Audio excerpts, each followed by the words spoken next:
Salut mes petits moldus et bienvenue dans un nouveau top 7.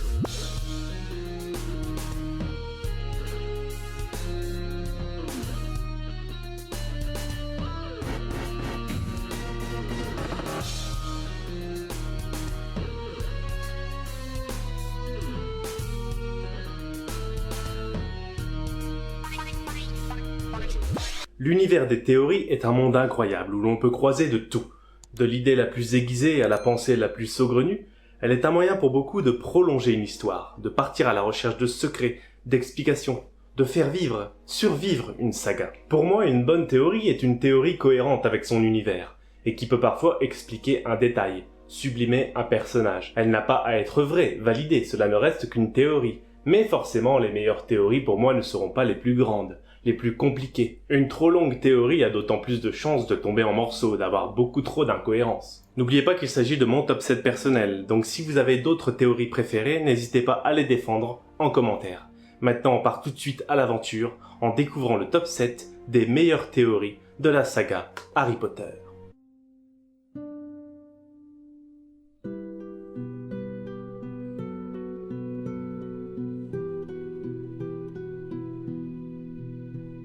Évidemment, cette théorie fera grincer des dents les fans du couple formé par Harry et Ginny. Selon celle-ci, Ginny aurait fait boire à Harry un filtre d'amour pour conquérir son cœur. Déjà, on sait que Ginny peut facilement se procurer cet élixir dangereux puisque Fred et George en vendent eux-mêmes dans leur boutique. C'est assez étrange d'ailleurs. Et surtout, ce qui donne corps à cette théorie, c'est à quel point Harry tombe amoureux de Ginny rapidement, lors de sa 6e aventure. Leur relation, surtout le personnage de Ginny, sont bien plus approfondis dans les livres. Mais il n'empêche que cela fait des années que Harry la connaît, qu'elle a craqué sur lui dès qu'elle l'a vu, mais que cela n'a pas été réciproque avant très longtemps. Même si elle pourrait expliquer ce coup de foudre soudain, je ne pense pas que cette théorie soit vraie. J'imagine très mal Ginny agir ainsi, et on a déjà vu à travers Ron le comportement de quelqu'un sous l'emprise du filtre d'amour.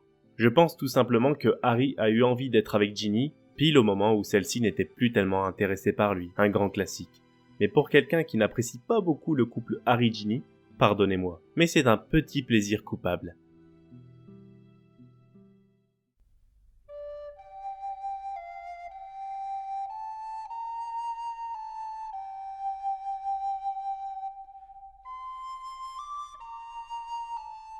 Tout est dit dans le titre. Selon cette théorie, Patenron aurait été le chat de James et Lily Potter. C'est une théorie toute simple, très courte, mais que j'aime beaucoup. Elle part d'une simple lettre.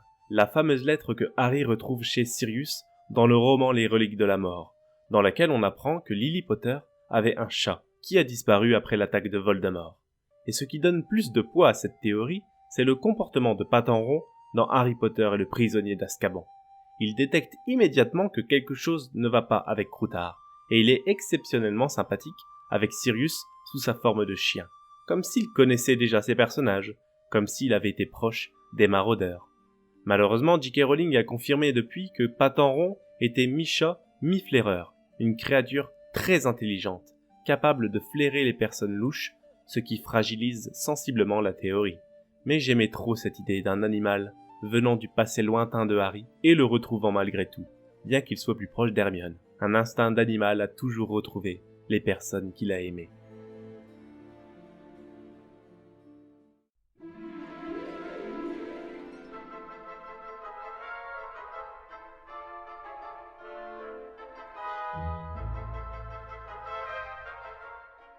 Pour cette place, j'ai un peu triché en faisant un mix de 2 mini-théories ayant un but commun. Expliquer la maladresse, voire parfois la faiblesse, de Neville Londubat lors de ses premières années à Poudlard. N'oublions pas, la baguette choisit son sorcier. Et si on se rappelle bien, il est toujours plus difficile pour un sorcier d'utiliser la baguette d'un autre. C'est pourtant ce qu'a dû faire Neville, utilisant la baguette de son père, de sa première à sa 5e année à Poudlard. Cela pourrait excuser ses très nombreuses maladresses, surtout quand on sait que Neville se révèle très doué en herbologie, une matière ne nécessitant justement pas de baguette. Ce n'est pas bien expliqué dans les films, mais Neville aussi aurait pu être l'élu de la prophétie. C'est Voldemort qui a choisi Harry en allant tuer les Potter. Une autre théorie explique que le professeur Quirrell a peut-être ensorcelé le balai de Neville lors de sa fameuse première leçon de vol. Neville est maladroit, certes, mais à un tel niveau, c'est quand même étrange. et cela nous rappelle bien la scène où Harry tente de se maintenir sur son balai en plein match de Quidditch. Voldemort aurait-il tenté de se débarrasser du jeune Londubat aussi au cas où?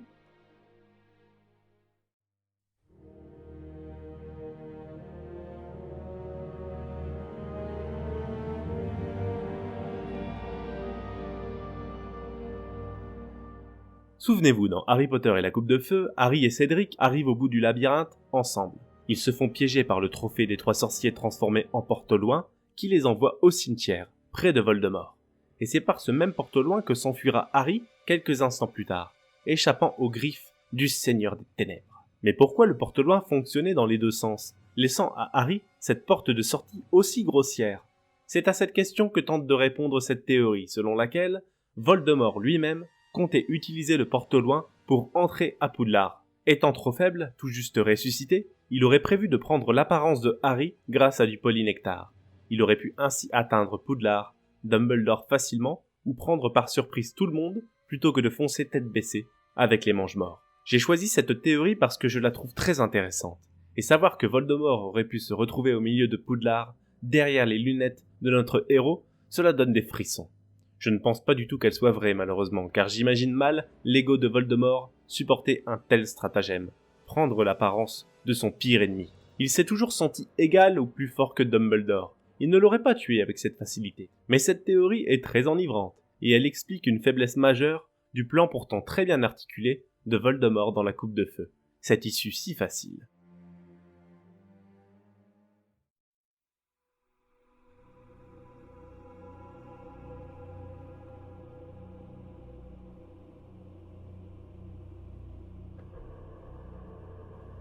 Selon cette nouvelle théorie, Drago serait devenu un loup-garou avant sa 6e année à Poudlard. Pour punir Lucius Malfoy de l'échec dans le département des mystères, Lord Voldemort aurait fait mordre Drago par le célèbre mange-mort loup-garou, Fenric Greyback. D'abord, cette méthode de Voldemort ne serait pas nouvelle. Alors que Harry passe Noël au terrier, Lupin lui dit que Voldemort menaçait souvent ses ennemis ou ses partisans de lâcher un loup-garou sur leur enfant. Enfin, d'une manière générale, le comportement de Drago lors de sa 6e année crédibilise cette idée. Il est souvent décrit comme très mal dans sa peau, la mine pâle. Il est plus malade qu'à l'ordinaire. Chez Barjo et Burke, il y a un moment où il refuse que l'on découvre son bras, ce qui pourrait cacher une morsure. Malheureusement, cette théorie est facilement démontable, dans le sens où tous les arguments mentionnés précédemment fonctionnent aussi pour un Drago devenu mange-mort. Il cache sa marque des ténèbres, il devient malade à cause de sa mission pour Voldemort et sa peur de tuer, et comme si cela ne suffisait pas, J.K. Rowling elle-même l'a démenti. Mais c'est tellement dommage. Vous le savez, Drago ne fait pas partie de mes personnages préférés, mais si j'aime autant cette théorie, c'est justement parce que cela aurait été génial pour lui qu'elle soit vraie. Cela aurait donné beaucoup plus d'impact au changement de Drago et aurait donné un côté tragique à sa destinée, le confronter à des maux dont lui seul peut se tirer.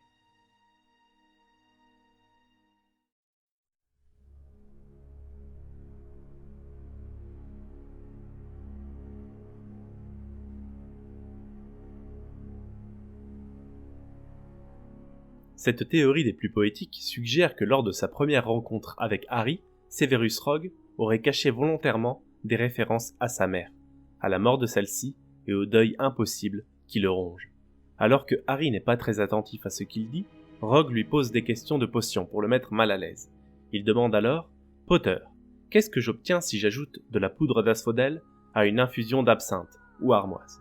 Jusque-là, rien d'anormal, mais lorsque l'on parle en langage de fleurs de l'époque victorienne, on découvre que l'asphodèle est une plante de la famille des liliacées, qui représente en plus un regret du passé. L'absinthe, de son côté, renvoie aux douleurs des peines de cœur. Un message incroyablement poignant serait donc caché dans la toute première pique envoyée par Severus au fils de James, mais surtout de Lily Potter, son amour perdu. Bien dissimulé sous un langage fleuri, il aurait parlé de son regret de la mort d'une certaine Lily. Même si c'est très recherché, je crois en cette théorie. C'est bien aussi dans l'esprit de Rogue d'avoir besoin de dire ce qu'il ressent, mais sans pouvoir être compris par quiconque. J'adore cette théorie, elle mérite bien sa place. Elle est cohérente, magnifique, bouleversante et rend bien hommage à l'histoire tragique qui a lié Rogue et Lily à jamais.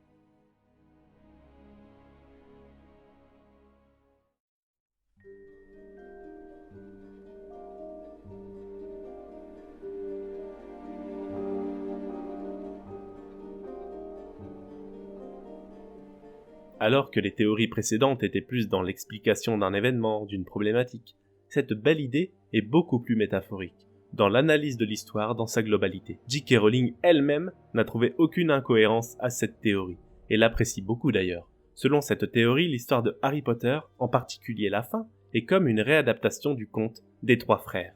On y retrouve le personnage meurtri par la mort d'un être cher, avec Rogue et sa passion pour Lily Potter. Voldemort est le sorcier assoiffé de pouvoir, ce qui lui causera sa perte. Et enfin Harry, en interprétation du troisième frère, avec sa cape, et qui accueillit la mort de lui-même dans la forêt interdite. Et pour saupoudrer les trois personnages, Albus Dumbledore lui-même viendrait incarner le rôle de la mort. Dans la fin de l'histoire, c'est son plan qui a été suivi parfois malgré eux par Harry, Voldemort et Rogue. Et à une période, Albus fut en possession des trois reliques de la mort. Il a été techniquement le maître de la mort. Enfin, c'est lui que rejoint Harry après avoir subi l'Avada Kedavra dans cet au-delà, à King's Cross. C'est Dumbledore qui parle à Harry d'un moyen de revenir se battre sur Terre ou d'aller plus loin, de lâcher prise. J'adore tellement cette théorie, aussi délicieuse que réaliste, qui fait un écho avec le conte le plus célèbre de l'univers de J.K. Rowling. Cohérente, poétique, sublimant la fin de la saga, elle mérite à mon sens le titre de meilleure théorie Harry Potter.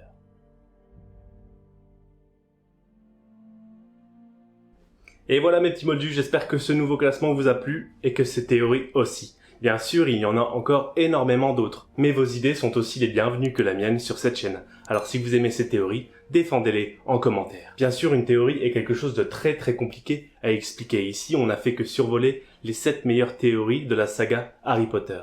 Alors je vous mets en barre d'infos quelques autres vidéos, quelques autres textes qui vous expliqueront mieux ces théories. Cela fait de la publicité à d'autres personnes, ça vous permet à vous d'approfondir le sujet sur vos théories préférées.